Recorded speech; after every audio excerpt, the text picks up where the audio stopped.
Hello guys, मेरा नाम राकेश राव है। आज हम बात करेंगे ज्योग्राफी में सेकंड पार्ट विश्व जनसंख्या का। आर्ट फॉर्म में तो फाइनली आज इस क्लास के अंतर्गत हम लोग स्टार्ट करने जा रहे हैं ज्योग्राफी का चैप्टर 2, जिसका नाम है विश्व जनसंख्या वितरण घनत्व और वृद्धि। यानी इससे पहले हम लोगों ने चैप्टर 1 को पढ़ा है मानव विकास यानी मानव भूगोल, ठीक है, मानव भूगोल प्रकृति एवं विषय क्षेत्र, जो आपका काफी इंटरेस्टिंग चैप्टर था। तो पहले इस चैप्टर से पहले आप पहले वाला चैप्टर को, यानी ये सेकंड चैप्टर है, इससे पहले फर्स्ट चैप्टर को आप कवर करेंगे। जो भी फर्स्ट चैप्टर में हम लोग पढ़े हैं, जो भी चैप्टर आपको कंप्लीट कराया गया है, जो भी थ्योरी है उसको पहले पढ़िएगा, फिर आप सेकंड चैप्टर को पढ़ेंगे, ठीक है। अगर आप सेकंड चैप्टर अगर पढ़ रहे हैं अभी तो पढ़िए, लेकिन बाद में उसको जरूर कवर करना है, क्योंकि चैप्टर वाइज आप लोगों को तैयारी करनी है। कोई भी चैप्टर आपकी नहीं छुट्टी चाहिए, क्योंकि क्वेश्चन जो आएंगे बोर्ड एग्जाम में आपका सभी चैप्टर से क्वेश्चन आएगा, ठीक है। सभी चैप्टर से आपका क्वेश्चन आएगा बोर्ड एग्जाम में। कोई ऐसा चैप्टर नहीं होगा जिससे आपके क्वेश्चन नहीं आएंगे बोर्ड एग्जाम में, ठीक है। तो चैप्टर 2 जो है काफी इंटरेस्टिंग है। इसमें हम लोग विश्व की जनसंख्या यानी वर्ल्ड लेवल पर, यानी अलग अलग देश की जो जनसंख्या है मोटा तौर पर उसी को हम लोग जानेंगे। और विश्व जनसंख्या, विश्व लेवल पर जनसंख्या की क्या महत्व है, विश्व लेवल पर जनसंख्या का क्या डेटा है, उसको हम लोग जानेंगे, ठीक है। तो लास्ट तक बने रहनी है और जो थ्योरी है उसको कॉपी में नोट करना है, ठीक है। काफी इंटरेस्टिंग चैप्टर है डियर, क्योंकि आपने मानव भूगोल, मानव जो भूगोल है उसमें पढ़े हैं, वितरण उसका पढ़े हैं। मानव भूगोल के अंदर वितरण भी पढ़ाया गया था, प्रकृति के बारे में भी पढ़ाया गया था। तो उसका टॉपिक, बहुत सारा टॉपिक आपको इस चैप्टर के अंतर्गत मिलेंगे, ठीक है। तो फाइनली क्लास को स्टार्ट कर रहे हैं। देखिए चैप्टर जो है काफी इंटरेस्टिंग है डियर। इसमें जो थ्योरी दिए गए हैं आपके, बिल्कुल आपके थ्योरी जो दिए गए हैं काफी इंटरेस्टिंग है। इसमें ऐसा कोई थ्योरी नहीं है जो आपको याद ना हो। सब थ्योरी जो है आप ही से रिलेटेड है, ठीक है। सब थ्योरी जो है वो आप ही से रिलेटेड है। आप दिन दिन इसको देखते हैं, ऐसा नहीं है कि कोई भी थ्योरी आपसे ना बने, ठीक है। देखिए सबसे पहले की बात करें तो आपका चैप्टर का नाम है विश्व जनसंख्या। यानी विश्व जनसंख्या कहने का मतलब ही हुआ कि इसके अंतर्गत जो हम लोग पढ़ेंगे तो हम लोग एक तरह से इंटरेस्टिंग है विश्व जनसंख्या के बारे में, यानी इसका वितरण कहाँ कितना है, घनत्व कितना है, वृद्धि कितनी है, इसके बारे में हम लोग संपूर्ण जानकारी प्राप्त करेंगे, ठीक है। तो जो आप एक तरह से कह सकते हैं कि जो चैप्टर जो आपका बेस है, यानी जो चैप्टर है आपका एक तरह से वो आपका एक तरह से बेस जो है आपका किस पर बेस है, 1 सेकंड, ठीक है। एक तरह से जो आपका बेस है इस चैप्टर का जनसंख्या ही है, ठीक है। इस चैप्टर का जो बेस है वो जनसंख्या ही है, लेकिन हम लोगों को जो पढ़ना है विश्व लेवल पर जनसंख्या को पढ़ना है, ठीक है। तो देखिए वितरण घनत्व वृद्धि, ठीक है, यानी वितरण घनत्व और वृद्धि, यानी कहाँ कितना जनसंख्या वितरित है, उसका डेंसिटी यानी घनत्व के बारे में आप लोगों ने चैप्टर 1 में ही पढ़ा है। जनसंख्या घनत्व कैसे निकाला जाता है और वृद्धि कहाँ की जनसंख्या कितना प्रतिशत कितना दर से वृद्धि कर रही है, इसके बारे में हम लोग जानेंगे, ठीक है। देखिए सबसे पहली बात इस चैप्टर का हम लोग ये देख लेते हैं कि इस चैप्टर में हम लोगों को क्या क्या पढ़ना है। देखिए इस चैप्टर का जो मेन पॉइंट है, यानी मेन जो आपका थ्योरी है, मेन पॉइंट इस चैप्टर के अंदर का आपका जनसंख्या है, ठीक है। जनसंख्या का घनत्व, वृद्धि है, ठीक है। जनसंख्या को घनत्व को प्रभावित करने वाले कारक, ठीक है, यानी जनसंख्या कहीं ज्यादा है कहीं कम है, इसके कौन कौन से फैक्टर है, कौन कौन से कारक है, इसकी हम लोग व्याख्या करेंगे, ठीक है। साथ ही जो CDR होता है, CDR होता है, इसको पढ़ेंगे। प्रवास के उत्तरदायी कारक, यानी प्रवास का मतलब होता है एक जगह से दूसरे जगह जाना, ठीक है। क्या कारण पर जाता है जो एक जगह से दूसरे जगह लोगों को जानी पड़ती है, क्या मजबूरियां आ जाती है, क्या मतलब दिक्कत आ जाती है कि लोगों को एक जगह से दूसरी जगह पलायन करना पड़ता है, उसके कारक, उसके महत्वपूर्ण फैक्टर के बारे में हम लोग पढ़ेंगे, ठीक है। उत्तरदायी कारक, जनसंख्या विस्फोट। जनसंख्या विस्फोट क्या होता है कि जनसंख्या का तीव्र गति से बढ़ना, यानी जनसंख्या का काफी ज्यादा बढ़ना ही क्या कहलाता है, जनसंख्या विस्फोट कहलाता है, उसको जानेंगे। जनांकीय संक्रमण, ये आपका प्रिंसिपल है, ये आपका सिद्धांत है, ये आपके बोर्ड एग्जाम में पूछे जाते हैं। इसमें हम लोग 3 स्टेप पढ़ेंगे, यानी 3 चैनल पढ़ेंगे ये सिद्धांत के अंतर्गत। ये सब का आदि का जो की तरह से विस्तार पूर्वक हम लोग एक तरह से अध्ययन करेंगे। कोई भी मतलब आपका टॉपिक नहीं छूटेगा, यानी चैप्टर में जितने सारे टॉपिक हैं, जितने सारे आपका थ्योरी दिए गए हैं, कोई भी टॉपिक, कोई भी थ्योरी आपका नहीं छूटेगा। आप कॉपी कलम लेकर के नोट बनाएंगे, कोई भी थ्योरी आपका नहीं छूटना चाहिए, ठीक है। तो सबसे पहले देखिए चैप्टर का नाम ही है जनसंख्या, विश्व जनसंख्या, ठीक है। तो आप जानिए विश्व का मतलब तो समझते हैं कि 7 महादेश की जो यानी जो स्थल है, भूभाग है, जहां जनसंख्या रहती है, विश्व है, ठीक है। बहुत सारे देश हैं इसमें, लेकिन जनसंख्या का अगर आपको डिफिनेशन पूछा जाए तो आप क्या करेंगे। जनसंख्या का अगर आपको डिफिनेशन पूछा जाए कि बच्चों जनसंख्या क्या होती है उसके बारे में बताइए, सिंपल सी बात है। जन का मतलब होता है लोग, संख्या का मतलब होता है नंबर, नंबर ऑफ पीपल्स, यानी कितने लोग रह रहे हैं, कितने लोगों की संख्या है, उसी को क्या बोलेंगे, जनसंख्या। जन का मतलब क्या होता है, लोग। जन का मतलब क्या होता है, लोग, ठीक है। यानी आपके भाई फिल्म देखिए भाई, सारा एक नंबर को काम करियो है, इतनी जबरदस्त मूवी है, कड़ी जो आपके ऋग्वेद हैं, यानी जो आपके वेद में से चार पहले सबसे पुराने वेद हैं ऋग्वेद में है, ठीक है। और उसमें जन किसको कहा गया है? लोगों को कहा गया है। तो जन का मतलब होता है लोग, जनसंख्या यानी लोगों की संख्या, पॉपुलेशन। तो किसी भी क्षेत्र या फिर किसी भी प्रदेश या फिर कोई भी देश, मतलब कोई एक पार्टिकुलर एरिया मान लीजिए, चाहे वो पार्टिकुलर एरिया आपका कोई देश हो या फिर कोई राज्य हो या फिर कोई वार्ड हो या फिर कोई पंचायत ही क्यों ना हो, उसमें टोटल लोग जो रह रहे हैं, टोटल जो लोगों की संख्या है वही क्या कहलाएगी? जनसंख्या कहलाएगी, ठीक है। टोटल लोगों की संख्या को ही क्या कहते हैं? जनसंख्या कहते हैं। जनसंख्या किसी भी देश का वास्तविक धन होता है। अब मैं आप लोगों को बताया था कि जो देश का संसाधन होता है मेनली 3 प्रकार का होता है। आप लोग जानते हैं देश का संसाधन कितना प्रकार का होता है? ये होता है प्राकृतिक संसाधन, ठीक है, आप लोग पढ़ रहे हैं, ठीक है। प्राकृतिक संसाधन होता है, दूसरा होता है आपका मानव संसाधन, ठीक है, मानव संसाधन, प्राकृतिक संसाधन, मानव संसाधन, उसके बाद होता है आपका मानव निर्मित संसाधन, ठीक है। मेनली जो संसाधन होते हैं वो 3 प्रकार के होते हैं किसी भी देश का। मेनली संसाधन कितना प्रकार का होता है? 3 प्रकार का। प्राकृतिक संसाधन यानी प्रकृति में पाए जाने वाले जितने भी संसाधन है वो प्राकृतिक संसाधन है। यानी मानव संसाधन को ही, मानव को ही क्या कहा गया है? ये जो जनसंख्या है ना, यही जनसंख्या को ही क्या कहा गया है? मानव संसाधन कहा गया है, ठीक है। लास्ट में है मानव निर्मित संसाधन, यानी मानव के द्वारा निर्माण किया गया संसाधन, वही क्या कहलाएगा? मानव निर्मित संसाधन कहलाएगा। मानव क्या निर्माण कर सकता है अपने से? कुछ कर सकता है क्या? मानव कुछ नहीं कर सकता। मानव किसी चीज का उत्पादन कर ही नहीं सकता, सिर्फ उसके रूप को बदल सकते हैं हम लोग। प्रकृति में जितने भी पदार्थ हैं, जितने भी पेड़ पौधे हैं, उसके रूप को हम लोग बदल सकते हैं और उसके रूप को बदल करके उसको हम उपयोगी बना सकते हैं। जैसे कि आपका कुर्सी, टेबल, ये सब क्या है? मानव निर्मित संसाधन है। और ये सब जो बनाया गया वो प्रकृति में उपस्थित पादप से यानी पेड़ पौधे से बनाया गया। तो हम लोगों ने क्या किया कि प्रकृति में जो भी चीज उपस्थित है उसका रूप को बदला और उसका हम लोग प्रयोग करने लगे, ठीक है। तो मानव निर्मित संसाधन जो होता है वो एक तरह से प्राकृतिक संसाधन का बदला हुआ रूप होता है। तो मेनली 3 ही प्रकार के संसाधन होते हैं, आप लोग जानते हैं। और जनसंख्या को किसी भी देश का वास्तविक धन इसलिए कहा गया है, इसलिए कहा गया है कि जनसंख्या पर ही डिपेंड करता है, जनसंख्या पर ही डिपेंड करता है कि देश कितना तरक्की करेगा, देश कितना आगे जाएगा, देश का आर्थिक विकास कितना तेजी से होगा। अगर जनसंख्या प्रशिक्षित है, ट्रेंड है, यानी अगर ट्रेनिंग लिए हुए हैं तो वो जनसंख्या, वो देश काफी ज्यादा तरक्की करेगा।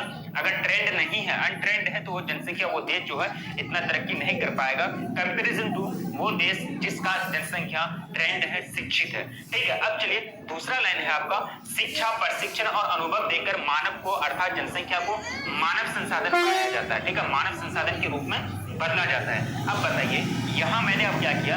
लोग तो सब कोई है, जनसंख्या तो सब कोई है भाई। अगर जनसंख्या की अगर बात करें तो जनसंख्या तो सब कोई है, लेकिन अगर बोले कि मानव संसाधन किसको कहेंगे?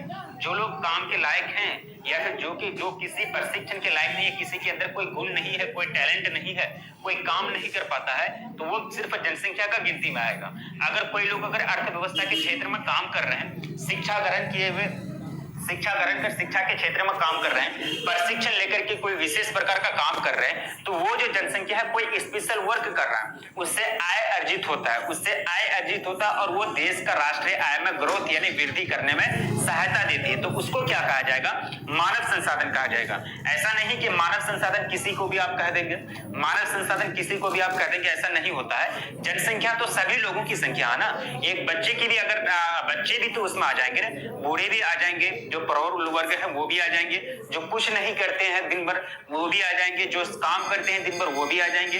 तो मैंने आपको बताया कि जनसंख्या और मानव संसाधन में क्या अंतर है। जनसंख्या और मानव संसाधन में यही अंतर है कि मानव संसाधन जो है, मानव संसाधन आय की उत्पत्ति करता है, मानव संसाधन अपने काम में लगे हुए रहते हैं, वो शिक्षित होते हैं, प्रशिक्षित होते हैं, ठीक है। और जनसंख्या में जो है सभी लोग आ जाएंगे, सिर्फ वो लोग होनी चाहिए, मतलब वो लोग यानी जनसंख्या होनी चाहिए, उसके अंदर मानव होनी चाहिए, वो सिर्फ वो गिनती में आ जाएगा किसके अंतर्गत? जनसंख्या के अंतर्गत। तो हम लोग सभी लोगों को, सभी जनसंख्या को, पूरा जनसंख्या को मानव संसाधन का टाइटल नहीं दे सकते हैं, ठीक है, समझ गए। अगर आपको अंतर पूछा जाएगा कि मानव संसाधन और जनसंख्या में क्या अंतर है, तो सिंपल सी बात है कि वो जनसंख्या जो जिससे आय की उत्पत्ति होती है, आय की उत्पत्ति जो आय अर्जित करता है, मतलब जो कमाएगा कौन? जो काम करेगा, जिसके अंदर टैलेंट होगा, प्रशिक्षण होगा, शिक्षा होगा, अनुभव होगा, वही ने कमाएगा।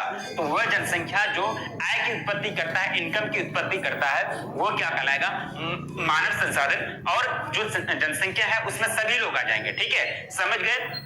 अब चलिए अगला आपका टॉपिक आता है विश्व की जनसंख्या असमान रूप से बटा हुआ है। मैंने आप लोगों को बताया था कि विश्व की जनसंख्या असमान रूप से बटा हुआ है ना। अगर देखा जाए कि विश्व में अगर देखा जाए वर्ल्ड लेवल पर अगर देखा जाए तो भारत का 2.4% जो है भारत के पास स्थल भाग है। यानी टोटल दुनिया का जितना भी जमीन है, दुनिया का जितना भी जमीन है यानी भू स्थल जितना भी है उसका मात्र 2.4% भारत के पास है। कितना प्रतिशत?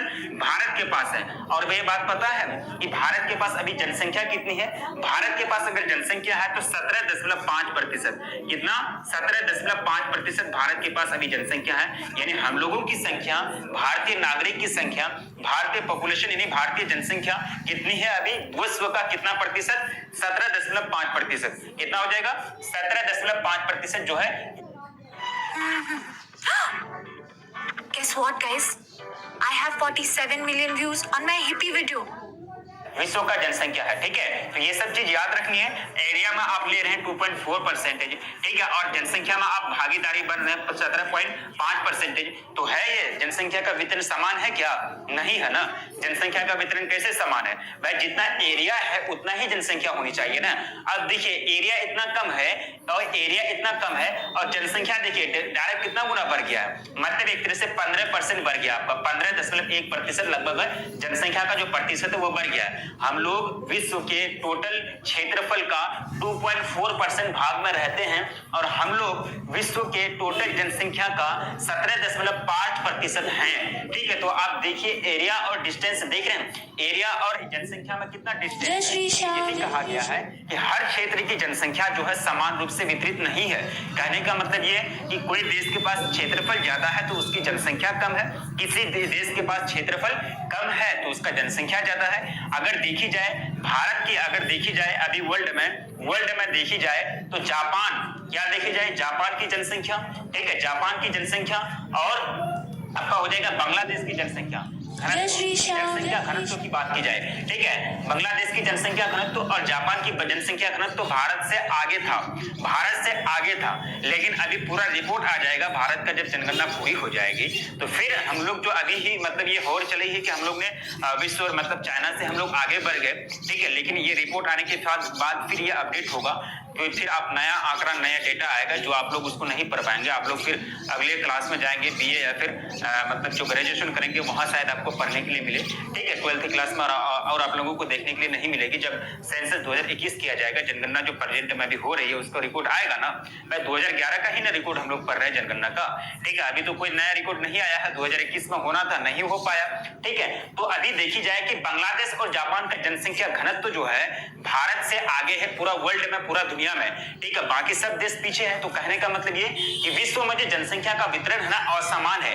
विश्व में जो जनसंख्या का वितरण क्या है? असमान है। इसलिए जॉर्ज डी क्रेसी एक बहुत बड़े जनसंख्या मतलब एक तरह से भूगोलविद्ता थे और वो कह रहे थे कि विश्व के छोटे से भाग में इतना बड़ा जनसंख्या बैठा हुआ है। वो क्या कह रहे थे कि विश्व के छोटे से भाग में इतना बड़ा जनसंख्या बैठा हुआ है, इतना बड़ा जनसंख्या निवास करती है और विश्व के बड़े से भाग में इतना सा जनसंख्या निवास करती है। तो कहने का मतलब ये यानी जॉर्ज डी क्रेसी कहते हैं कि विश्व का ऐसा भी क्षेत्र है, यानी दुनिया में ऐसा भी क्षेत्रफल है, यानी क्षेत्रफल काफी ज्यादा है, ऐसा भी एरिया है, ऐसा भी जगह है, ऐसा भी देश है जिसका क्षेत्रफल काफी ज्यादा है और वहां जनसंख्या कम निवास करती है। और वो ये भी कहते हैं, बस जस्ट इस बात को रिपीट कर देते हैं, उल्टा देते हैं, यानी इसका विक्रम कह देते हैं, विलोम कहते हैं कि दुनिया में ऐसा भी क्षेत्र है जहां जनसंख्या काफी ज्यादा है और क्षेत्रफल कम है, ठीक है। ये जॉर्ज डी क्रेसी कहते हैं। तो ये लाइन आप समझ गए, ठीक है। एग्जाम्पल के थ्रू मैंने आपको समझा दिया, ठीक है। अब देखिए वही जॉर्ज डी क्रेसी का आपका स्टेटमेंट आ गया जो आपको हर हाल में याद रखना है। ये आपके जॉर्ज डी क्रेसी के अनुसार ये स्टेटमेंट दी गई है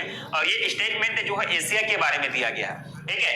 ये स्टेटमेंट आपके एशिया के बारे में दिया गया है, एशिया के बारे में दिया गया है। आप लोग जानते हैं, ठीक है, जम करके शेयर कर दीजिएगा अपने दोस्तों में, है ना। एशिया के बारे में दिया गया है। भाई बताइए एशिया जो है, एशिया में जनसंख्या काफी ज्यादा है जिसके कारण इसको मानव घर कहा जाता है। एशिया को क्या कहा जाता है? मानव घर कहा जाता है। एशिया सबसे बड़ा महादेश है, सबसे छोटा महादेश आपका ऑस्ट्रेलिया है, ठीक है। सबसे छोटा महादेश आपका ऑस्ट्रेलिया है, लेकिन हम यहाँ एशिया की बात करेंगे जनसंख्या की दृष्टि से। एशिया जो है, एशिया को मानव घर कहा जाता है। देश की मैंने पूरे वर्ल्ड की टोटल 60% जनसंख्या, पूरे वर्ल्ड की टोटल 60% जनसंख्या जो है, टोटल वर्ल्ड की 60% जनसंख्या जो है 10 देश में निवास करती है। कितना देश? 10 देश में निवास करती है, जिसमें से 4 देश जो है आपके एशिया के अंतर्गत आते हैं। ठीक है, जिसमें से 4 देश एशिया के अंतर्गत आते हैं। आगे आपका ये भी टॉपिक आएगा। ठीक है, देखते चलेंगे। देखिए क्या कह रहा है, जॉर्ज बी क्रेसी के अनुसार एशिया में जनसंख्या का वितरण, एशिया में जनसंख्या का वितरण। अब देखिए यहाँ डबल इन्वर्टेड कोमा लग गया बच्चों, यहाँ डबल इन्वर्टेड कोमा लग गया, तो आपको समझ जाना है कि इसमें आप कोई चेंजिंग नहीं कर सकते हैं, ये इन्हीं के द्वारा कहा गया है। यानी जॉर्ज बी क्रेसी के अनुसार ये बात कही गई है, तो हम लोग उसमें कोई मनमानी नहीं कर सकते हैं, उनके कही गई बात को हूबहू यहाँ लिखना पड़ेगा। ठीक है, एशिया में बहुत अधिक स्थानों पर कम लोग और कम स्थानों पर बहुत अधिक लोग रहते हैं। ठीक है, ये लाइन याद रखनी है, एशिया में बहुत अधिक स्थानों पर कम लोग और बहुत कम स्थानों पर बहुत अधिक लोग रहते हैं। ठीक है, ये लाइन मतलब एक ही लाइन है, बात एक ही करा, लेकिन फिर उस बात को दोबारा वो रिपीट कर दिया है, उल्टा दिया है। ठीक है, यानी उसका व्युत्क्रम कह दिया उन्होंने।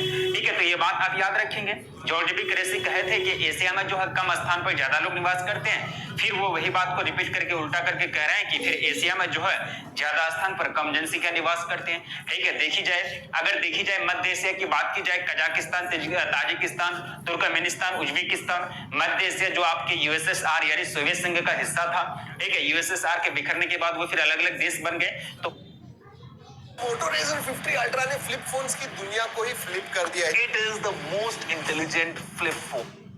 तो वहां की जनसंख्या जो है ज्यादा मतलब पॉपुलेशन डेंसिटी ज्यादा नहीं है। ठीक है, भारत के कंपैरिजन में, बांग्लादेश के कंपैरिजन में, तो वही बात हम कह रहे हैं, क्योंकि भारत और बांग्लादेश में आप देखेंगे इसका भी कारण है भाई, कहाँ की जनसंख्या, किसी क्षेत्र की जनसंख्या कम है, कम वितरित है, किसी क्षेत्र की जनसंख्या ज्यादा है, तो इसका भी ना कुछ कारण है। क्योंकि भारत और बांग्लादेश में आप देखेंगे कि भारत और बांग्लादेश जो है हिंद महासागर, अरब सागर, उसके बाद बंगाल की खाड़ी, ये सबसे सटा हुआ है, और मानसून काफी ज्यादा आता है, मानसून चक्रवात वगैरह आते रहता है यहाँ, तो मानसून आते रहता है तो चावल की खेती ज्यादा होगी। और आप लोग जानते हैं कि जहां खेती होगी वही इंसान बसेगा, वही आदमी जाकर के बसेंगे। ठीक है, अब चलिए, अब देखिए अगला आपको पढ़ना है। अगला है आपका टॉपिक है विश्व जनसंख्या में, यानी विश्व में जनसंख्या का वितरण। ठीक है, विश्व में जनसंख्या का वितरण किस प्रकार दिया गया है वो देखिए। ठीक है, यानी क्या कह रहा है कि जनसंख्या वितरण का अर्थ है कि विश्व के अलग अलग भागों में कितनी संख्या में कौन सी जनसंख्या बूढ़े, बच्चे, वयस्क निवास करती है या जनसंख्या निवास करती है। अब देखिए सिंपल सी बात है, विश्व जनसंख्या वितरण, अब क्या इसमें समझाने की बात रही। मैंने तो आप लोगों को कह दिया कि अलग अलग, यानी जॉर्ज बी क्रेसी के अनुसार वो स्टेटमेंट अगर आप याद रखते हैं तो इसका आपको याद रखने का जरूरत ही नहीं पड़ेगा कि जनसंख्या वितरण क्या होता है। जनसंख्या वितरण क्या है, सिंपल सी बात है कि अलग अलग स्थानों पर अलग अलग संख्या में जनसंख्या निवास करती है, वही क्या कहलाता है, जनसंख्या वितरण कहलाता है। ठीक है, अगला कह रहा है अर्थात भूपर पट्टी यानी पृथ्वी, भूपर पट्टी यानी पृथ्वी की बात की जा रही है, ये कोई दूसरा चीज नहीं है, या फिर आप पर्यायवाची शब्द कह सकते हैं, यानी पृथ्वी का पर्यायवाची शब्द आप भूपर पट्टी कह सकते हैं। भूपर पट्टी अर्थात यानी पृथ्वी पर लोग किस प्रकार बटे हुए हैं, इसी को क्या कहेंगे, जनसंख्या का वितरण कहेंगे, यानी डिस्ट्रीब्यूशन ऑफ पॉपुलेशन, इसी को क्या कहेंगे, जनसंख्या का वितरण कहेंगे। ठीक है, अब चलिए अगला आपका टॉपिक आएगा डियर। अगला क्या टॉपिक आएगा, काफी सिंपल टॉपिक है, इसमें देखिए घबराने वाली बात नहीं है, सभी टॉपिक आप याद रखेंगे, ऑब्जेक्टिव सब्जेक्टिव सारा यहीं से पूछा जाएगा, आपको एक्स्ट्रा दिमाग नहीं लगाना है, आपके पास समय है अभी। ठीक है, आपके पास अभी समय है, आपको extra model paper, set paper इधर उधर नहीं भागना है, जब तक आपका थ्योरी क्लियर ना हो। मॉडल पेपर में अभी जाइएगा लेने के लिए, गलत बहुत सारा है। ठीक है, कोई भी मॉडल पेपर ऐसा नहीं है जिसमें गलत ना दिया हो, तो गलत पढ़ के जाके एग्जाम दीजिएगा, अगर गलत हो गया एक दो ऑब्जेक्टिव क्वेश्चन तो 2 नंबर वहीं छट जाएगा। ठीक है, तो अभी वो सब पर ध्यान नहीं देना है, अभी आपके पास समय है। ठीक है, तैयारी कीजिए अच्छी तरीके से, और आप अच्छी तरीके से और भी तैयारी करना चाहते हैं तो आप ऐप को इंस्टॉल कीजिए। ठीक है, यानी तनु क्लासेस आरकॉम का जो ऐप है, यानी आप ऐप को प्ले स्टोर से इंस्टॉल कीजिए, और जो बिहार बोर्ड के लिए जो संकल्प बैच है, अभी ऑफर चल रहा था। ठीक है, आप लोग संकल्प बैच को ज्वाइन कीजिए, बिहार बोर्ड वाले। ठीक है, अदर बोर्ड वाले हैं तो वो सफलता बैच को ज्वाइन कीजिए, अदर बोर्ड है तो आप सफलता बैच को ज्वाइन कीजिए। ठीक है, अच्छी तरीके से अगर आप तैयारी करना चाहते हैं, है ना। चलिए अब देखिए क्या कर रहा है कि विश्व जनसंख्या का 90% जनसंख्या पृथ्वी के 10% भाग पर निवास करती है। हो गया ना खेला। क्या कह रहे थे कि मतलब कम स्थान पर ज्यादा जनसंख्या निवास करती है। मैंने आपको पहला स्टेटमेंट बताया कि विश्व की 60% जनसंख्या जो है 10 देश में, कितना 10 ही देश में, टोटल कितना 10 देश में निवास करती है, ठीक है। और वो 10 में से 4 देश जो है आपके एशिया के अंतर्गत आते हैं। फिर यहाँ ये क्या करा ये स्टेटमेंट कि विश्व की टोटल 90% जो जनसंख्या है, यानी 100 लोग में से 90 लोग जो हैं टोटल कितने प्रतिशत भूभाग में फैले हुए हैं, 10%। कितना प्रतिशत, 10% पृथ्वी के भाग पर यानी स्थल पर निवास करती है। ये चीज आपको याद रखनी है, ठीक है। ये बैच को ज्वाइन कीजिए, अच्छी तरह से आप तैयारी कीजिए। सफलता बैच अदर बोर्ड वाले ज्वाइन करेंगे, बिहार बोर्ड वाले आपके लिए स्पेशल बैच है संकल्प बैच ज्वाइन करेंगे। अच्छी तरीके से अगर आप प्रिपरेशन करना चाहते हैं, अच्छी तरीके से आप अगर तैयारी करना चाहते हैं, ठीक है। अब चलिए अगला आपका टॉपिक है डियर, है ना। अगला टॉपिक क्या है, ये दुनिया के लगभग 60% जनसंख्या 10 देशों में निवास करती है, ठीक है। 10 देशों में निवास करती है, जिनमें से 4 देश जो है आपके एशिया के अंतर्गत आते हैं। 10 देश का नाम याद रखना हो सकता है तो आप याद रखेंगे, क्योंकि सब्जेक्टिव में अगर पूछा जाएगा तो फिर आपको लिखना पड़ेगा, और कोई बहुत बड़ी बात नहीं है ये 10 देश का नाम याद रखना, ठीक है। चीन हो गया, ठीक है, भारत, मैक्सिको, रूस, बांग्लादेश, पाकिस्तान, नाइजीरिया, ठीक है। नाइजीरिया के बाद उसके बाद क्या है, नाइजीरिया के बाद जो है आपका ब्राजील, इंडोनेशिया और यूएसए है। ब्राजील, इंडोनेशिया और यूएसए है, ये चीज आप याद रखेंगे, ठीक है। अब चलिए अगला है आपका, काफी सिंपल है डियर। बताएंगे कि जनसंख्या घनत्व तो क्या समझते हैं। जनसंख्या घनत्व तो पॉपुलेशन डेंसिटी, यानी घनत्व का मतलब क्या होता है, घनत्व का मतलब क्या होता है। अब वो वाला घनत्व नहीं पढ़िएगा, द्रव्यमान बटा आयतन, यानी आप जो घनत्व पढ़े हैं फिजिक्स में जो पढ़े हैं आप घनत्व, द्रव्यमान बटा आयतन, द्रव्यमान बटे आयतन, ये वाला घनत्व यहाँ बात नहीं की जा रही है। यहाँ हम कह रहे हैं कि जनसंख्या घनत्व क्या होगा, ठीक है। ये वाला घनत्व की बात नहीं की जा रही है, ठीक है। ये वाला घनत्व की बात नहीं की जा रही है। तो क्या कह रहे हैं, कह क्या रहे हैं, देखिए ये आपको जनसंख्या घनत्व के बारे में पूछा जा रहा है। मतलब सीधी बात है कि 1 किलोमीटर स्क्वायर में आप लोग क्षेत्रफल निकालना जानते हैं ना।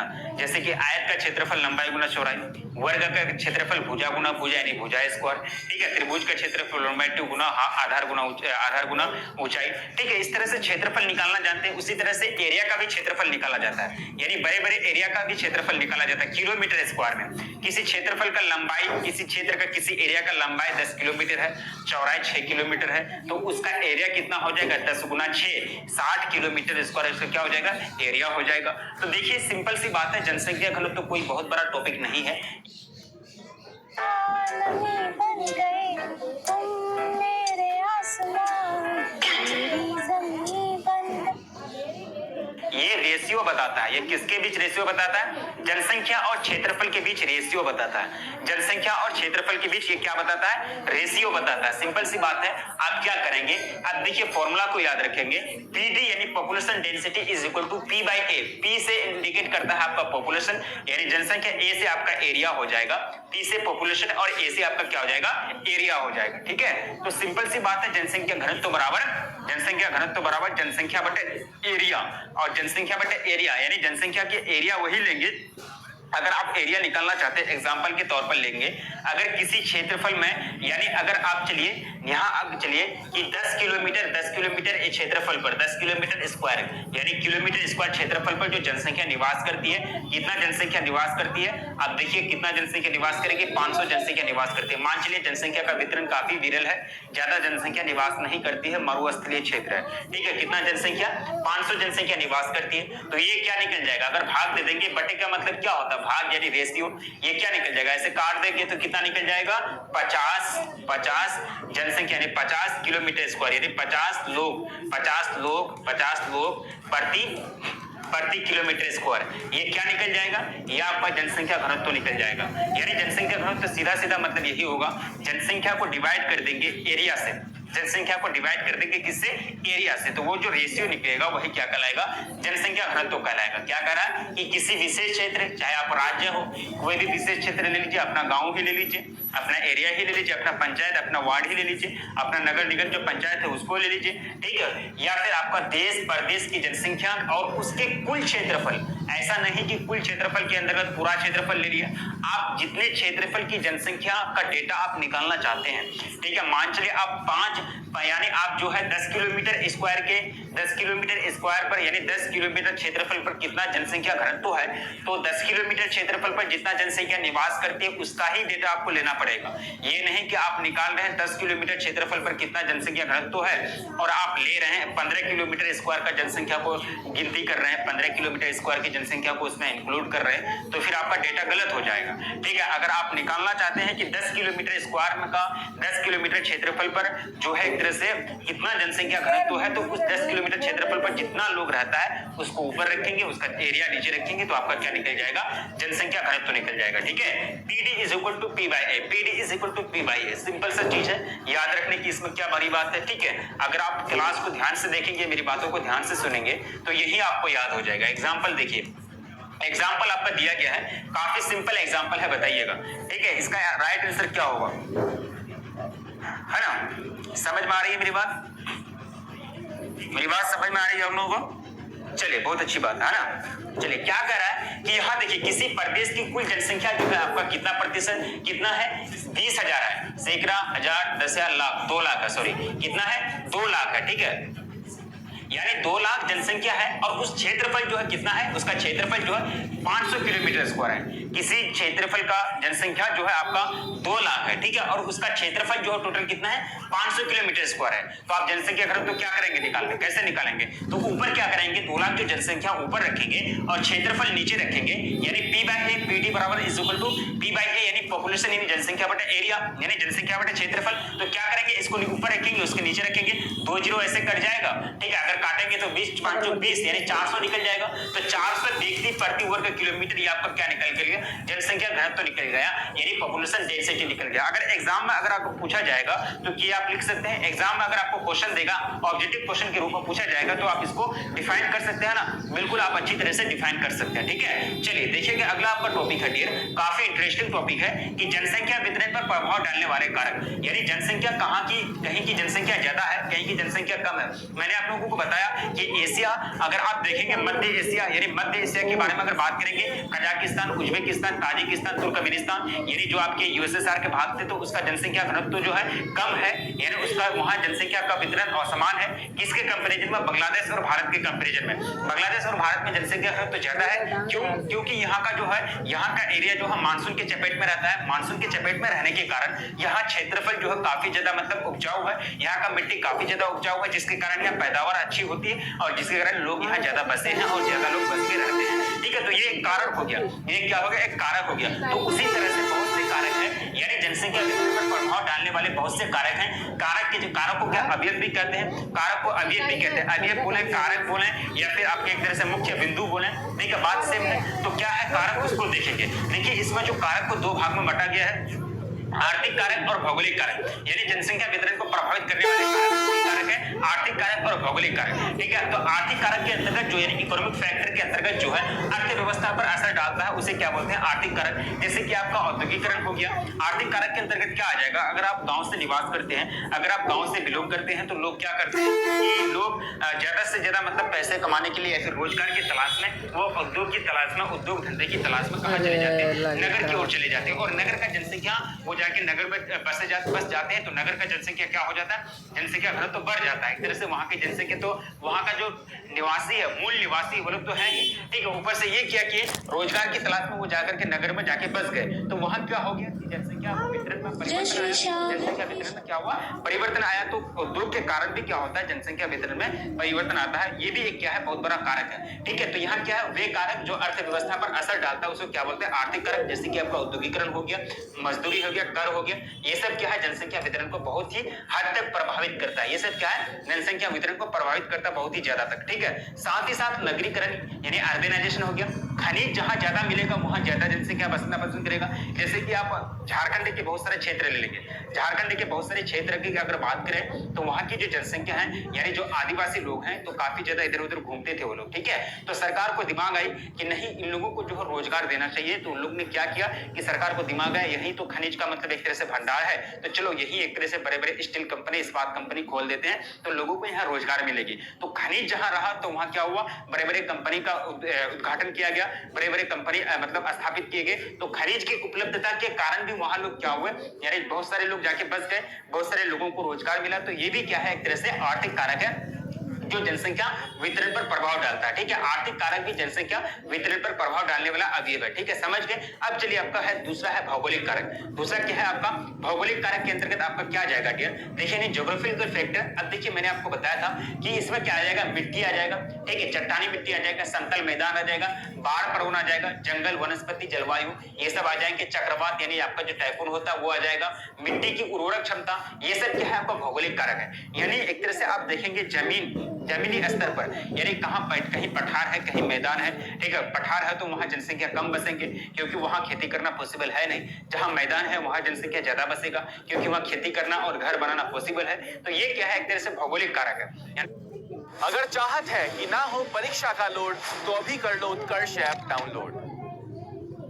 यानी पृथ्वी के जो कारक हैं, पृथ्वी पर उपस्थित जो भी एक तरह से फैक्टर हैं वो जो जनसंख्या के वितरण को प्रभावित करता है तो वो आपको किसके अंतर्गत आ जाएंगे, भौगोलिक कारक के अंतर्गत आ जाएंगे। किसके अंतर्गत, भौगोलिक कारक के अंतर्गत। जैसे कि एग्जांपल दिया गया है कि समतल मैदान में ज्यादा जनसंख्या पाई जाती है क्योंकि वहां कृषि जो है आसानी से किया जाता है, कृषि आसान तरीके से की जाती है। ठीक है, बाढ़ की वजह से लोग जो है ऊंचे स्थान पर जाकर बस जाते हैं जिससे ऊंचे स्थानों पर जनसंख्या का जो घनत्व है यानी जो डेंसिटी है वो बढ़ जाता है। अब बात करेंगे कि ऊंचे स्थान की अगर बात करें तो ऊंचे स्थान पर लोग ज्यादा बसना पसंद करते हैं। क्यों?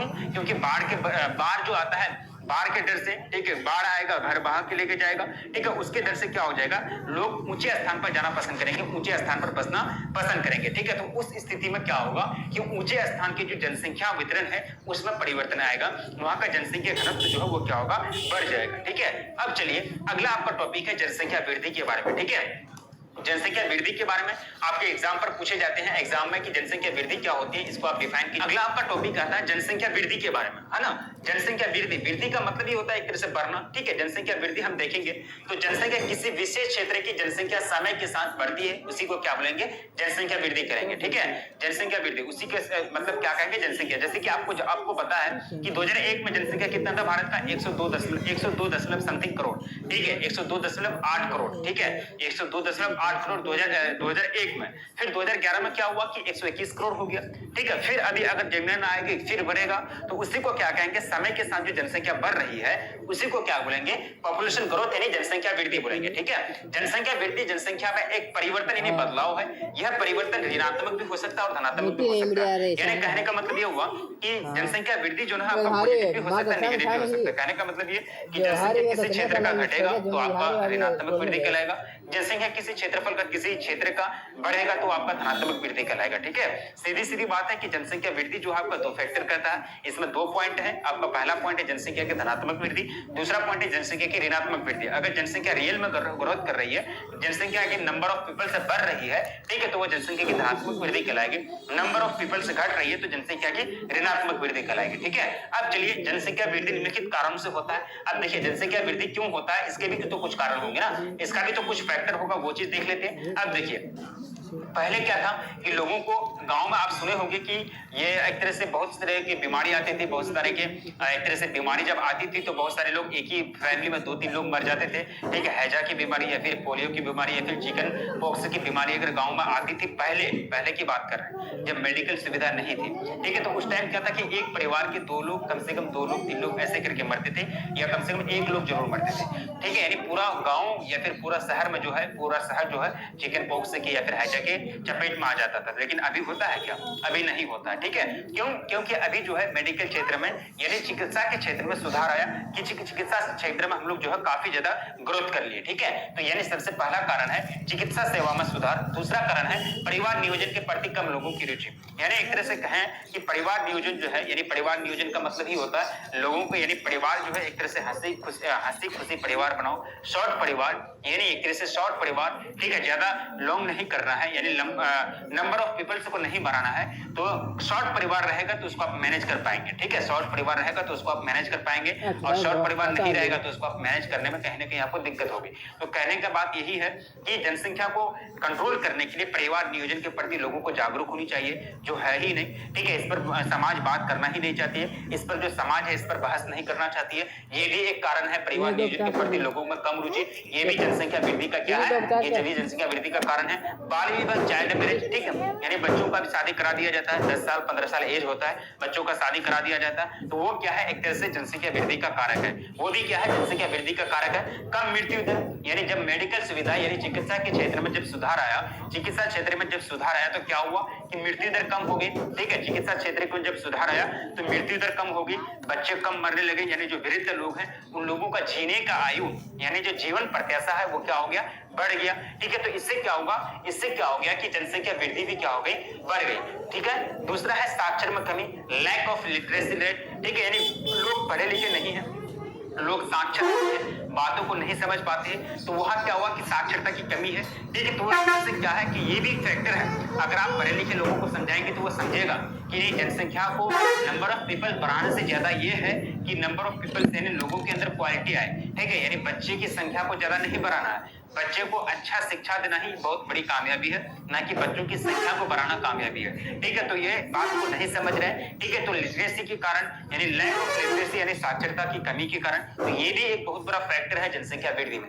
ठीक है, अगर पढ़े लिखे होंगे, साक्षर होंगे तो सभी चीज को, सभी फैक्टर को समझेंगे, सभी चीज का एनालिसिस करेंगे कि जनसंख्या बढ़ने से क्या होती है, जनसंख्या घटने से क्या होती है। ठीक है, ये भी क्या है, एक तरह से जनसंख्या वृद्धि का कारण है। अब देखिए अगला आपका टॉपिक आएगा डियर, अगला क्या है टॉपिक कि भारत में वर्ष 2001 में अगर बात की जाए तो जनसंख्या कितना था, 102.7 करोड़। ठीक है, वहीं देखी जाए वर्ष 2011 में 121.02 करोड़, यानी जनसंख्या क्या हो रही है, बढ़ रही है। जनसंख्या में क्या हो रही है, वृद्धि आ रही है, जनसंख्या क्या हो रही है, बढ़ रही है। ठीक है, वर्ष 2001 से 2011 के अंतराल में जनसंख्या वृद्धि जो है, परिवर्तन जो है कितना हुआ, 121.02 घटा देंगे उसमें 102 होगा, यहाँ 102.70 तो कितना हो जाएगा 18.32, यानी करोड़ जो जनसंख्या है ये 18.32 करोड़ जनसंख्या यह बढ़ी, यानी ग्रोथ यानी पॉपुलेशन जो डेंसिटी ग्रोथ हुआ यानी पॉजिटिव में, यानी धनात्मक वृद्धि जो हुई कितना हुआ 18.32 करोड़। यानी कहने के साथ, कहने का मतलब ये है कि जनसंख्या वृद्धि जो है समय के साथ परिवर्तन होता है, इसमें समय के साथ इसमें बदलाव होता है। अब आप ये नहीं समझिएगा कि इसमें जो है सर यहाँ तो बढ़ोतरी हुई है तो इसको आप जनसंख्या वृद्धि कहते हैं, जनसंख्या वृद्धि नहीं कहेंगे, इसको जनसंख्या की धनात्मक वृद्धि कहेंगे। ठीक है, अगर आप जापान की लीजिएगा तो जापान की जनसंख्या घटने लगी थी, एक समय आया था कि जापान की जनसंख्या घटने लगी थी, जिसके कारण वहां की सरकार ने यह ऐलान किया कि लोग अपनी जनसंख्या को, अपने बच्चों की संख्या को बढ़ाइए।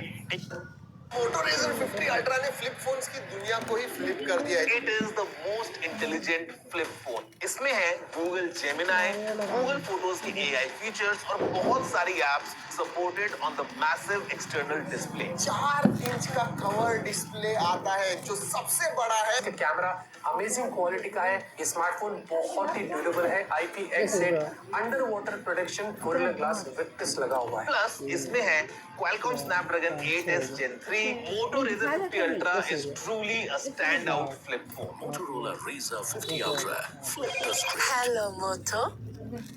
ठीक है, परिवार को बढ़ाइए। ठीक है, परिवार में लोगों की संख्या यानी जो बच्चे हैं उसकी संख्या को बढ़ाइए। ये जापान की सरकार की तरफ से रिक्वेस्ट किया गया था, क्योंकि वहां क्या हुआ था कि जनसंख्या की ऋणात्मक वृद्धि हो गई थी जो नहीं होना था। अगर जनसंख्या रहेगा ही नहीं तो जनसंख्या विकास करेगा, क्योंकि आप जानते हैं कि जनसंख्या ही किसी भी देश का वास्तविक संसाधन होता है, वास्तविक धन होता है। ठीक है, जब वास्तविक संसाधन, वास्तविक धन ही नहीं रहेगा तो राष्ट्र क्या विकास कर पाएगा, नहीं कर पाएगा। ठीक है, अब चलिए अगला है आपका जनसंख्या की प्राकृतिक वृद्धि। अब देखिए प्राकृतिक वृद्धि, इसमें जो है प्राकृतिक वृद्धि वैसी वृद्धि को कहते हैं जिसमें मानव का कोई हाथ ही नहीं होता है। जनसंख्या की प्राकृतिक वृद्धि में जो है मानव का कोई हाथ नहीं होता, मानव का कोई इसमें एक तरह से चर्चा नहीं होती है। अब देखिए प्राकृतिक वृद्धि क्या करना है, इसमें मानव का हाथ नहीं होता, कितना लोग मरे। अब देखिए प्राकृतिक वृद्धि सिंपल सी बात है, इसमें दो ही चीज आएगा। ठीक है, दो ही चीज आएगा, कितना लोग जन्म हुए। मान चलिए किसी एरिया में, ठीक है, किसी एरिया में जो है, मान चलिए किसी एरिया में, किसी विशेष राज्य में या फिर किसी विशेष जिला में या फिर किसी विशेष प्रखंड में टोटल जनसंख्या जो है यानी टोटल बच्चों का जो जन्म हुआ 500 बच्चे जन्म लिए। ठीक है, 500 बच्चे जन्म लिए और उसमें से जो है मरने वालों की संख्या टोटल बूढ़े, जवान और बच्चे, यानी टोटल मरने वाले की संख्या, चाहे वो बच्चे हो या फिर बूढ़े हो या फिर जवान हो, यंग हो। ठीक है, मरने वालों की संख्या मान चलिए आपका 100 है। कितना है, 100 है। ठीक है, यानी 100 मान चलिए, इतना तो जनरली होता नहीं है। ठीक है, तो 100 हम मान लेते हैं या फिर इसको 50 भी मान सकते हैं। ठीक है, इसको 50 मान लेते हैं। कितना, 50 मान लेते हैं। तो तो अब देखिए यहाँ मृत्यु कितना हुई, मृत्यु आपका कितना हुआ भाई, मृत्यु आपका 50 आदमी हुआ, और जन्म जो हुआ, जन्म कितना हुआ, जन्म आपका 500 बच्चे, नए बच्चे जन्म लिए, ठीक है, 500 बच्चे जो है जन्म लिए। तो अब आपको हम पूछेंगे कि बताइए इस स्थिति में जनसंख्या की प्राकृतिक वृद्धि कितना होगी, जनसंख्या की इस स्थिति में प्राकृतिक वृद्धि कितना होगी। तो आप बताएंगे कि सर यहाँ जो बच्चे जन्म लिए, 500 बच्चे जन्म लिए, और इनमें से जो है इस क्षेत्र का जो जनसंख्या है, इस क्षेत्र का जनसंख्या एक देखिए ये एक इंटरवल में निकाला जाता है। आप ये नहीं कि जनसंख्या प्राकृतिक वृद्धि जो है 1 साल के अंतर्गत आप निकालेंगे या फिर 1 माह के अंतर्गत निकालेंगे। अब बताइए, अब क्वेश्चन में दिया रहेगा 1 साल के निकालने के लिए बोलेगा तो वो 1 साल का डेटा देगा, या फिर 1 महीना के लिए अगर निकालने के लिए बोलेगा तो 1 महीने का आपको डेटा देगा, ठीक है। तो यहाँ देखिए आप 1 साल के अंतर्गत मान चलिए उस क्षेत्रफल का, या आप एक वार्ड ले लीजिए, ठीक है, यानी जो आपका वार्ड होता है, ठीक है, आप यानी नगर निगम पंचायत का भी वार्ड होता है और ग्राम पंचायत का भी वार्ड होता है, ठीक है। आप गाँव से बिलोंग करते हैं तो वार्ड को समझते हैं, और नगर निगम शहर से भी बिलोंग करते हैं तो वार्ड को आप समझते हैं, ठीक है। मान चलिए एक वार्ड में 1 वर्ष में जो है बच्चों का जो जन्म हुआ, 500 बच्चा जन्म लिया, और उस वार्ड में 1 वर्ष के अंतर्गत 50 लोग जो है डेथ कर गए, ठीक है। उस वार्ड में 50 वर्ष के मतलब 50 लोग जो है 1 वर्ष के अंतर्गत डेथ कर गए। तो अब हम आपको पूछेंगे कि बताइए कि वहां जनसंख्या की प्राकृतिक वृद्धि कितना होगी, प्राकृतिक वृद्धि यानी नेचुरल ग्रोथ कितना हुआ। इसमें देखिए, इसमें आदमी का कोई हाथ है क्या, आदमी का हाथ नहीं है, ठीक है। एक तरह से कह सकते हैं इनडायरेक्टली हाथ होगा, ठीक है। अब देखिए जन्म में यानी टोटल बच्चे कितना जन्म ले रहे हैं, 500 ले रहे हैं, ठीक है। टोटल बच्चे कितना जन्म ले रहे हैं, 500 ले रहे हैं। मृत्यु कितना हो रही है, 50 हो रही है, तो इसमें घटा दीजिए आप, टोटल कितना हो जाएगा, टोटल आपका 450 हो जाएगा। ये 450 क्या कहलाएगा आपका, 450 ही क्या कहलाएगा, जनसंख्या की प्राकृतिक वृद्धि कहलाएगा। ये जो 450 है, ये 450 ही आपका क्या कहलाएगा, जनसंख्या की प्राकृतिक वृद्धि कहलाएगा, ठीक है।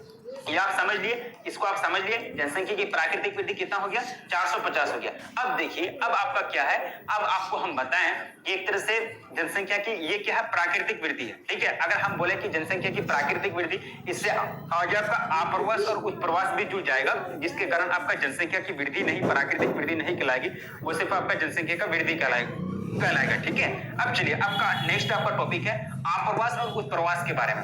आप्रवास का मतलब होता है आना, आप्रवास का मतलब क्या होता है भाई, आना, यानी अगर कोई लोग किसी क्षेत्र में आकर के बस रहे हैं तो उसको बोलेंगे आप्रवास, और उसको बोला जाएगा आप्रवासी। हम अगर किसी क्षेत्र में, मान चलिए मेरा घर यहाँ नहीं है, हम किसी दूसरे क्षेत्र में जाकर के बसेंगे, या फिर किसी दूसरे स्टेट, किसी दूसरे राज्य, या फिर किसी दूसरे डिस्ट्रिक्ट में जाके बसेंगे, तो उस जगह के लिए हम आप्रवासी होंगे, उस जगह के लिए हम आप्रवासी होंगे। और वहां जाने का जो प्रोसेस है, यानी किसी जगह जाकर के, किसी नया जगह जाकर के बसने का जो प्रोसेस है, या फिर किसी नया जगह में आने का प्रोसेस है, तो उसको क्या बोलेंगे, आप्रवास बोलेंगे, ठीक है। उसको क्या बोला जाएगा, आप्रवास बोला जाएगा। अब देखिए क्या कर रहा है कि आप्रवास यानी इमिग्रेशन जो होता है, लोगों का उस जगह जाने की प्रक्रिया जहां के वो मूल निवासी नहीं है। अगर आप नया जगह में जा रहे हैं तो आपका जाने का जो प्रोसेस है वह आप्रवासी कहलाएगा, और आप आप्रवासी यानी जाने का जो प्रोसेस है वह आप्रवास कहलाएगा, और आप आप्रवासी कहलाएंगे, ठीक है, उस जगह के लिए, ठीक है। अब मान चलिए आप यहाँ देखिए, अब कोई लोग जो है एक नया जगह है, आप अगर कहीं हैं, मान चलिए अपना गांव है, आप अपना गांव छोड़ रहे हैं, अपना शहर छोड़ रहे हैं, और दूसरे गांव या फिर दूसरे शहर में जाके बस रहे हैं, तो आपकी जाने की जो प्रोसेस है, आप मूल स्थान छोड़ रहे हैं, मतलब आप जो है मूल स्थान छोड़ रहे हैं और दूसरे स्थान में जाके बस रहे हैं, यानी मूल निवासी आप नहीं है जिस जगह के, उसी जगह जाकर के आप बस रहे हैं, तो वहां के लिए आप क्या कहलाएंगे, आप्रवासी कहलाएंगे। और ये जाकर के बसने की प्रक्रिया, ये नया जगह जाके बसने की प्रक्रिया आप्रवास कहलाएगा, ठीक है। और दूसरा है आपका उत्प्रवास, ठीक है। उत्प्रवास यानी मूल निवास यानी अर्थात अपना जन्म स्थान छोड़ना, यानी देश को छोड़ना ही क्या कहलाता है, उत्प्रवास कहलाता है। अब देखिए उत्प्रवास का सीधा सीधा मतलब होता है कि अपने स्थान को छोड़ रहे हैं, जहां आप सालों से रह रहे हैं, जहां आपका जन्म हुआ है, जहां आपका मूल स्थान है, वो जगह अगर आप छोड़ रहे हैं, ठीक है, आप कहीं जाके बस रहे हैं। Okay, class. Any questions? Ma'am, तो वो आपका जाकर के किसी जगह जाके नया जगह जाके बसने की प्रक्रिया वो क्या कहलाएगा, आप्रवास। छोड़ने की प्रक्रिया उत्प्रवास। बसने की प्रक्रिया आप्रवास, छोड़ने की प्रक्रिया उत्प्रवास। यानी मूल स्थान छोड़ने की प्रक्रिया क्या कहलाएंगे? उत्प्रवास कहलाएंगे, और नया जगह जाके बसने की प्रक्रिया क्या कहलाएंगे? आप्रवास कहलाएंगे। ठीक है, अगर कोई लोग यहाँ आके बसता है तो वो क्या कहलाएगा? आप्रवासी कहलाएगा, उसका प्रोसेस क्या कहलाएगा? आप्रवास कहलाएगा। और कोई दूसरे यहाँ के लोग कोई दूसरा जगह जाके बसेगा तो वहां के लिए क्या कहलाएगा? वो एक तरह से आप्रवासी कहलाएगा। अगर कोई एक तरह से कहने का मतलब ये हुआ कि अगर किसी दूसरे जगह में आप जाके बसते हैं तो वो क्या कहलाएगा? वो प्रोसेस आपका आप्रवास कहलाएगा, और आप्रवासी कहलाएंगे उस जगह के अकॉर्डिंग। अगर अपना जन्म स्थान को छोड़ रहे हैं, अपना देश को छोड़ रहे हैं, तो वो क्या कहलाएगा? उत्प्रवास कहलाएगा। ठीक है, जैसे कि यहाँ दिया गया है, आप ऐसे नहीं समझेंगे तो ऐसे समझिए कि नया जगह जाना ही क्या कहलाता है? आप्रवास, यानी आप्रवासी। आप क्या है? आप्रवासी है, और नया जगह जाना ही क्या कहलाता है? आप्रवास कहलाता है। नया जगह जाना ही क्या कहलाएगा? आप्रवास कहलाएगा। ठीक है, अब देखिए मूल जगह या फिर पुराना जगह छोड़ना या फिर अपना जन्म स्थान छोड़ना ही क्या कहलाएगा? उत्प्रवास कहलाएगा। ठीक है, मूल जगह छोड़ना या फिर पुराना जगह छोड़ना जहां आप रह रहे हैं वो आपको क्या कहलाएगा? उत्प्रवास कहलाएगा। ठीक है, अब बताइए हम आपको एग्जाम्पल दे रहे हैं। अब हम एग्जाम्पल क्या दे रहे हैं आपको, इसमें समझिएगा इसको। ठीक है, अब देखिए इसमें क्या आपको समझना है कि एक आदमी है, ठीक है, एक आदमी है, वो शहर मुंबई है। ठीक है, मुंबई है, मुंबई में है, उसका जन्म हुआ, मुंबई में उसका जन्म हुआ। वो जो है चले गया, आपका कहाँ चले गया? अमेरिका चले गया। ठीक है, परमानेंट सेटल हो गया। वो कहाँ? पर अमेरिका चले गए। वो कहाँ चले गया? अमेरिका चले गया। इसका जन्म हुआ था मुंबई में। ठीक है, इसका जन्म हुआ था मुंबई में, और वो कहाँ जाके सेटल हो गया? यानी एक तरह से परमानेंटली सेटल कहाँ हो गया? ठीक है, सेटल जो हो गया जाकर के अमेरिका में सेटल हो गया। अब बताइए, और ये जो व्यक्ति का नाम है, ये व्यक्ति का नाम ए है। ये व्यक्ति का नाम क्या है? ए है। ठीक है, अब मैं आपको पूछ रहा हूं कि ये ए व्यक्ति, ये मुंबई के लिए क्या किया उन्होंने? मुंबई के जगह को छोड़ने की प्रक्रिया ये ए व्यक्ति के लिए क्या कहलाएगा? उत्प्रवास कहलाएगा। ए व्यक्ति का मुंबई जगह छोड़ने की प्रक्रिया उत्प्रवास कहलाएगा, और यही ए व्यक्ति अमेरिका में जाके बसा, अमेरिका में जाके सेटल हुआ, तो ये अमेरिका के लिए आप्रवासी कहलाएगा। और ये प्रोसेस इधर से इधर वाला प्रोसेस क्या कहलाएंगे? आप्रवासी कहलाएंगे, और इधर से इधर वाला प्रोसेस उत्प्रवासी कहलाएंगे। यानी ये ए व्यक्ति जो है, व्यक्ति एक ही है, व्यक्ति जो है एक ही है, लेकिन काम ये दो कर रहा है। ठीक है, ये व्यक्ति एक ही है, ये मुंबई अपना मूल स्थान छोड़ दिया, तो इस स्थान के लिए यह उत्प्रवासी कहलाएंगे, और अपना मूल स्थान छोड़ने की प्रक्रिया को उत्प्रवास कहलाएंगे। ठीक है, फिर ये क्या किया? यही व्यक्ति जो है रुका नहीं, ये रुका नहीं, फिर जाकर के कहाँ जाके बस गया? अमेरिका में जाके बस गया, सेटल हो गया, तो ये अमेरिका के लिए आप्रवासी कहलाएंगे। और ये सेटल होने की प्रक्रिया, ये नया जगह जाने की प्रक्रिया को क्या कहलाएंगे? ये क्या कहलाएंगे? आप्रवासी कहलाएंगे। ठीक है, आप्रवासी, आप्रवास कहलाएंगे। ठीक है, समझ गए? यानी व्यक्ति एक ही है लेकिन काम दो कर रहा है। ठीक है, कंफ्यूजन नहीं होना है इसमें। ठीक है, अब चलिए अगला आपका टॉपिक आएगा। ठीक है, मैंने आप लोगों को जनसंख्या की प्राकृतिक वृद्धि के बारे में पढ़ाया था। अब देखिए जनसंख्या की वास्तविक वृद्धि, दो ही वृद्धि पढ़नी है, दो ही वृद्धि, एक होता प्राकृतिक वृद्धि, एक होता है वास्तविक वृद्धि। ठीक है, प्राकृतिक वृद्धि तो आप समझ गए कि प्राकृतिक वृद्धि में क्या होता है कि जितना लोग जन्म ले रहे हैं, जितना बच्चे की जन्म हो रही है, और उसमें टोटल मृत्यु जो लोग हुए हैं, जितने लोगों की संख्या नहीं है, जितने लोग डेथ कर गए उसकी संख्या को घटा देंगे तो वो प्राकृतिक वृद्धि कहलाएगा। ठीक है, समझ गए? अगर प्राकृतिक वृद्धि कहलाएगा। लेकिन अगर आपको पूछते हैं जनसंख्या की वास्तविक वृद्धि क्या होगी? Real growth, actual growth. ठीक है, रियल ग्रोथ, एक्चुअल ग्रोथ। लेकिन मैंने आपको एग्जाम्पल दिया था, मैं आपको क्या एग्जाम्पल दिया था भाई? मैंने एग्जाम्पल दिया था एक वार्ड है।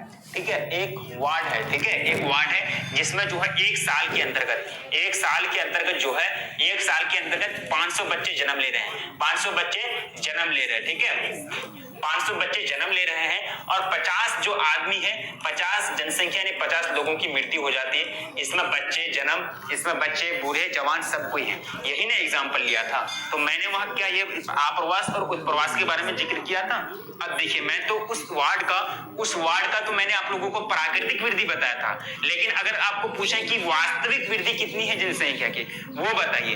अब देखिए, उस वार्ड में तो कुछ लोग घर छोड़े भी होंगे, कुछ लोग नया आके बसे भी होंगे, तो उसका भी तो गिना जाएगा ना, वो भी तो लोग ही है ना। अगर कोई लोग उस वार्ड में एक साल के अंतर्गत, मान चलिए उस वार्ड में एक साल के अंतर्गत जो है नया लोग आके बस गया, कितना लोग बनता है? नया, यानी 2 लोग आके बस गया, 2 आप्रवासी आके बस गया। दो आप्रवासी आके बस गया उस वार्ड में। नया लोग यानी वो लोग पहले मतलब बाहर में रहते थे, अब वो लोग मतलब अब उस वार्ड में अपना घर आ गए, अपना गांव आ गए, ठीक है। 2 लोग बस गया और क्या किया उन्होंने, एक तरह से यहाँ फिर क्या किया, एक तरह से जो है 5 लोग या फिर 8 लोग जो है 8 लोग जो है बाहर चले गया, 8 लोग जो है बाहर चले गया, उत्प्रवास कर गया, उत्प्रवास कर गया मतलब एक तरह से काम की तलाश में, रोजगार की तलाश में अपना घर छोड़ दिया भाई पूरा, यानी परमानेंट के लिए वो घर छोड़ दिया या फिर 1 साल के लिए वो घर छोड़ दिया।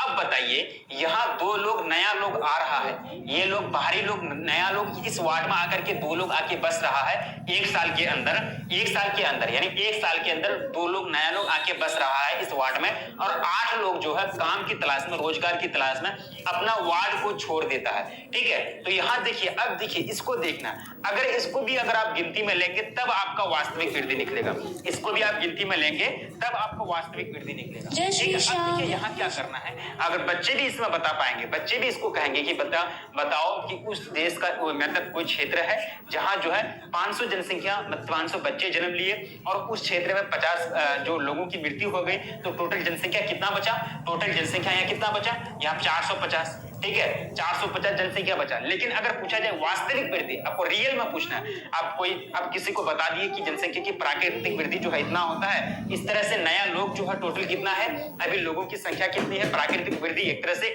करंट डेटा आप बता देंगे, जन्म दर में मृत्यु दर को, जन्म में मृत्यु को घटा देंगे और 450 बता देंगे। फिर पता चला वो जनगणना किया, उसको पता चला भाई 2 लोग और बढ़ गया है, ठीक है, 2 लोग यहाँ क्या है, 2 लोग बाहर 2 लोग आके बसा है और 8 लोग और चले गया है, तो फिर डेटा तो गड़बड़ हो जाएगा। तो जो लोग आया है, क्योंकि आप निकाल रहे हैं तो जो लोग आया है तो वो लोग रहेगा ना, जो आप्रवासी है तो वो तो रहेगा, तो उसको जोड़ देंगे, ठीक है, उसको जोड़ देंगे, ठीक है, उसको क्या करेंगे। बात बताओ कि ऐप किससे पूछ के फ्री किया है? इंडिया वर्ल्ड कप जीत की मैं भी खुश हूँ, बट इसका मतलब ये थोड़ी ना है कि तुम ऐप फ्री कर दोगे। कब तक और चले गए? 2 दिन के लिए और ऐप फ्री रहेगी? क्या बात कर रहे हैं? गाइस, मैं तो भाग रही हूँ। एस्ट्रोडॉग की ऐप पूरे 2 दिन के लिए फ्री हो चुकी है। अब जो पूछना है जल्दी जल्दी पूछ लो। जोड़ देंगे, और जो लोग चले गया तो उसका संख्या यहाँ गिना जाएगा क्या, तो वो तो है नहीं यहाँ, जो नहीं है तो उसको घटा देना है। तो उत्प्रवास किया ये लोगों ने, रोजगार के कारण उत्प्रवास किया, ये उत्प्रवासी है, ये दूसरी जगह जाके बस गया, तो 8 लोग की संख्या को यहाँ क्या करेंगे, घटा देंगे। तो इस तरह से 450 में आपका 450 में यानी 450 में 2 जुड़ जाएगा और 8 घट जाएगा, तो कितना हो जाएगा 452 माइनस आपका 8 हो जाएगा, तो कितना हो जाएगा 400 आपका 444 हो जाएगा ना, 444 है ना। इस तरह से कितना हो जाएगा 444, यानी आप देख लेंगे इसको घटा करके, तो आप एक तरह से कितना हो, हाँ 444 हो जाएगा। तो रियल ग्रोथ कितना निकला, वास्तविक ग्रोथ कितना निकला। अब देखिए वास्तविक ग्रोथ, अब देखेंगे तो वास्तविक वृद्धि जो है, वास्तविक वृद्धि अब हम बोलेंगे तो वास्तविक वृद्धि जो है 444 हुआ। पहले कितना था जनसंख्या की, अगर प्राकृतिक वृद्धि बोले तो 450 हो रहा था, लेकिन अगर वास्तविक पूछे तो आपका कितना हो जाएगा 444। तो समझ गए प्राकृतिक वृद्धि और वास्तविक वृद्धि में क्या अंतर होता है, समझ गए ना। इसमें कोई दिक्कत होगी अब, चलिए इसमें कोई दिक्कत नहीं होनी चाहिए। अब चलिए अगला आप देखेंगे, अगला आपका टॉपिक आएगा, अगला टॉपिक आएगा जनसंख्या की धनात्मक वृद्धि, ठीक है। वास्तविक वृद्धि तो हम पढ़ लिए, अब देखिए जनसंख्या की धनात्मक वृद्धि, इसमें क्या कर रहा है, इसमें हम देख लेंगे क्या कर रहा है कि जब मृत्यु दर कम और जन्म दर अधिक हो तथा दूसरे देशों के लोग आकर उस देश में अस्थायी यानी परमानेंट रूप से बस जाए, तब जनसंख्या की वृद्धि धनात्मक होती है। सिंपल सी बात है, ये पॉजिटिव में निकलेगा ना, या 444 में तो हम लोग पॉजिटिव निकाले, ठीक है, ये तो प्लस में था, इसी को क्या बोलेंगे धनात्मक वृद्धि बोलेंगे, ठीक है। मान चलिए किसी क्षेत्रफल की जनसंख्या जो है 1 साल के अंतर्गत कोई वार्ड में, 1 साल के अंतर्गत कोई वार्ड में जो है, कोई वार्ड में 100 बच्चा जन्म लेता है, ठीक है, और उसमें से 10 लोगों की मृत्यु हो जाती है और 2 लोग आकर के वहां जो है बस जाते हैं और 3 लोग जो है एक तरह से छोड़ देते हैं, ठीक है। तो ये क्या निकलेगा, ये इसको अगर कैलकुलेशन करेंगे, मैथ पढ़े हैं ना आप लोग गणित पढ़े हैं ना, तो ये क्या प्लस में निकलेगा कि माइनस में निकलेगा। अब देखिए यहाँ कितना बचा 90, ठीक है, 100 में 10 चले गए, 90 बचा, प्लस 2 माइनस 3, ठीक है, एक तरह से कितना हुआ 90, 93 माइनस 3, तो कितना हो जाएगा एक तरह से 89 हो जाएगा, ठीक है। ये क्या हो जाएगा 89, तो ये क्या माइनस में निकला, क्या ये प्लस में निकला ना। तो जब प्लस में निकलेगा तो इसको क्या बोलेंगे, प्लस को क्या बोलते हैं धनात्मक ना बोलते हैं, प्लस को क्या बोलते हैं, धनात्मक बोलते हैं। तो यही क्या कहलाएगा, जनसंख्या की धनात्मक वृद्धि कहलाएगा। अगर यह माइनस लग जाएगा तो जनसंख्या की ऋणात्मक वृद्धि। सिंपल सी बात है, यानी कैलकुलेशन पहले करके देख लेंगे, जोड़ घटा गुना करके, तो वहां एक तरह से आप निकाल सकते हैं। ठीक है, अब देखिए अगला आपका टॉपिक आएगा डियर। अगला क्या है टॉपिक आपका, जनसंख्या के परिवर्तन के अवयव या फिर जनसंख्या के परिवर्तन के कारक। ठीक है, अवयव बोले या फिर कारक बोले, सिंपल सा चीज है, आपको समझना है मेरी बातों को अच्छी तरीके से। ठीक है ना।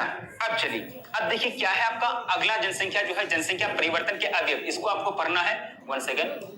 चलिए क्या है कि प्रवास। देखिए जनसंख्या परिवर्तन में कैसे, यानी परिवर्तन कब आया था, जनसंख्या में परिवर्तन के अवयव, यानी जनसंख्या जो परिवर्तन हो जाता है, कभी जनसंख्या बढ़ जाता है क्षेत्र का, कभी जनसंख्या जो है घट जाता है, तो ये इसमें जो परिवर्तन, इसमें जो चेंजिंग आया, इसका क्या कारण है। ठीक है, इसका कारण क्या है, इसका क्या कॉज है, इसको कौन कौन से कारक हैं जो इसमें मतलब बदलाव आता है। तो देखिए आपका प्रवास के कारण लोग कभी जा रहे हैं कभी आ रहे हैं, यानी लोगों का एक जगह से जाना या फिर एक जगह से जाना आना ही क्या कहलाता, प्रवास कहलाता। तो लोगों का आना जाना यानी प्रवास के कारण ही ना जनसंख्या में परिवर्तन हो रहा था। अब जनसंख्या का परिवर्तन क्यों हो रहा था, भाई लोग आकर के नया जगह से आकर के बस रहे हैं, लोग यहाँ से चले जा रहे हैं, तो कभी जनसंख्या घट रही है कभी जनसंख्या बढ़ रही है। ठीक है, तो यही क्या कहलाएगा आपका जनसंख्या एक तरह से परिवर्तन में, यानी जनसंख्या में परिवर्तन लाने वाला एक बेस्ट यानी बहुत महत्वपूर्ण कारक कहलाएगा जो आपके प्रवास है। ठीक है, जब लोग एक जगह से दूसरे जगह जाते हैं तो क्या कहलाता है, प्रवास कहलाता है। क्या कहलाता है, उसको प्रवास कहलाता है। ठीक है, जहां से जाते हैं उद्गम स्थान, यहां से जाएंगे उद्गम स्थान कहलाएंगे, और जहां जाकर बसते हैं शरण लेते हैं उसे गंतव्य स्थान, यानी फाइनल पोजीशन गंतव्य स्थान, और जो इनिशियल पोजीशन है, जो स्टार्टिंग जो है जब यात्रा शुरू करते हैं, यानी अपना जगह जब छोड़ते हैं, वो क्या है, एक तरह से उद्गम स्थान, यानी जहां से यात्रा उनकी शुरू होती है तो उनका उद्गम स्थान कहलाएगा, और जहां जाके बसते हैं वो क्या हो जाएगा, गंतव्य स्थान हो जाएगा। ठीक है, उसको क्या बोलेंगे, गंतव्य स्थान बोलेंगे। ठीक है, दूसरा कारक है मृत्यु। लोगों की संख्या में कमी आ जाती है, बच्चे मर रहे हैं, यंग यानी जवान मर रहे हैं, बूढ़े वृद्ध लोगों की मृत्यु हो रही है, तो उस स्थिति में जनसंख्या में कमी आएगी। तो वो भी क्या है, जनसंख्या में परिवर्तन लाने का सबसे बड़ा कारक है। तो किसी क्षेत्र का मृत्यु दर भी उस क्षेत्र की जनसंख्या में परिवर्तन लाता है। ठीक है, अब चलिए दूसरा है आपका जन्म यानी बर्थ। ठीक है, यह प्रजनन क्षमता से संबंधित है। अब देखिए प्रजनन क्षमता से संबंधित है, कहने का मतलब ये हुआ कि जिस क्षेत्र में लोगों का जो सेक्स रेट है, यानी जो प्रजनन क्षमता है, अगर ज्यादा होगा तो बच्चे ज्यादा जन्म लेंगे। ठीक है, बच्चे क्या होंगे, ज्यादा जन्म लेंगे। जैसे कि अगर आप बात करें तो जिस क्षेत्र में सूरज की किरण यानी रे जो है डायरेक्टली 90 डिग्री के एंगल में पड़ रही है, ठीक है, तो उस क्षेत्र का जो एक तरह से जो ये होगा, यानी आप कह सकते हैं कि उस क्षेत्र का जो मतलब उस क्षेत्र में जो लोग रहेंगे तो उस लोगों में चिड़चिड़ापन ज्यादा होगा। ठीक है, उस लोगों के अंदर चिड़चिड़ापन ज्यादा होगा, और वो लोग जो है एक तरह से काफी ज्यादा मतलब हष्ट पुष्ट होंगे, उन लोगों के विटामिन डी काफी ज्यादा होगा।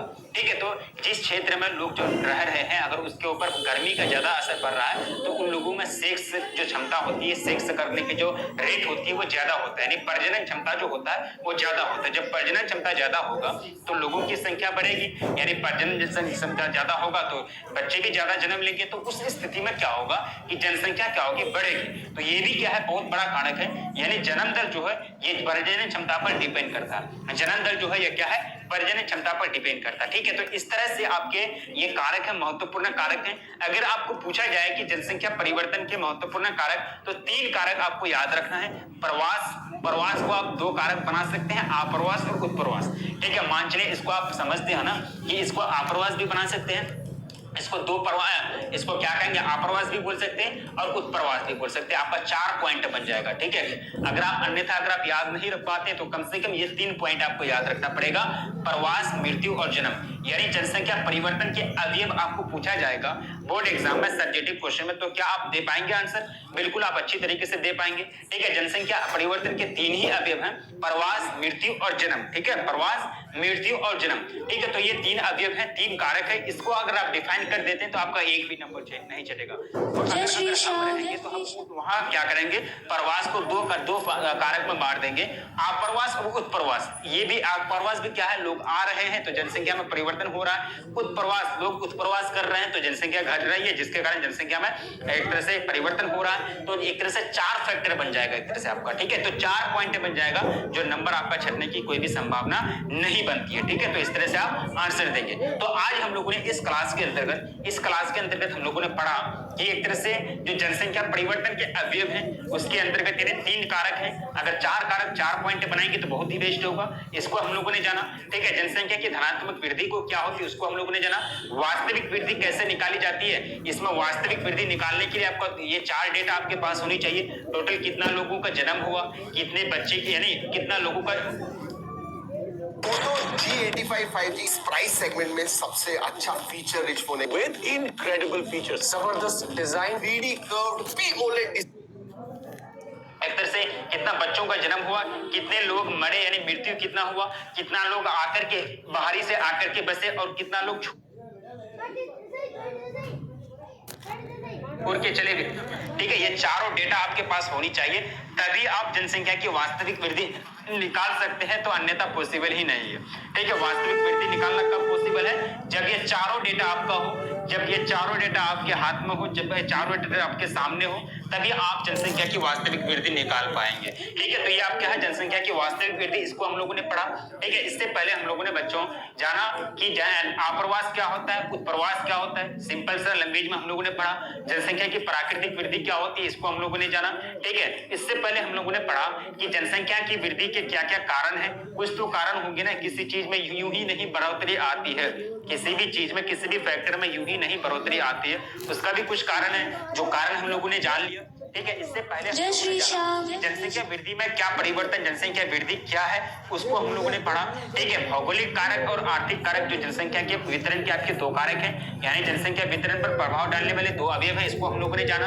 यानी किसी प्रदेश की कुल जनसंख्या घनत्व क्या होती है, जनसंख्या घनत्व कैसे निकाला जाता है, एग्जाम्पल के तौर पर एग्जाम्पल देकर के, उदाहरण देकर के हम लोगों ने समझा, ठीक है। इससे पहले हम लोगों ने पढ़ा कि एक तरह से यानी तो एशिया के अंतर्गत 10 देश आते हैं, यानी सॉरी 4 देश, 10 देश में ही टोटल आपका जो है 60% जनसंख्या निवास करती है पूरा दुनिया का, ठीक है। विश्व की जनसंख्या का 90% जनसंख्या जो है 10% भाग पर निवास करती है, इसको हम लोगों ने जाना।